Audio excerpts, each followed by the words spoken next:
Hello everyone! In this video, I will walk you through how to turn off Gemini from Google Assistant on an Android device. Begin by unlocking your phone and opening the Google app, which is usually available on your home screen or inside the app drawer.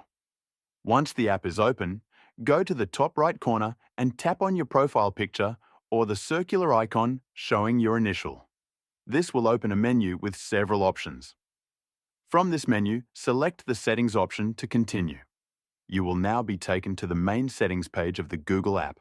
Scroll down until you find Google Assistant and tap on it to access the Assistant settings. Within this section, look for the option called Digital Assistant from Google, which controls how the Assistant works on your device. If Gemini is currently active, you should see an option that allows you to switch back to Google Assistant. Tap on this option, and the change will be applied right away. Once this is done, Gemini will be removed and Google Assistant will be restored on your Android phone. And that's it. Thank you for watching.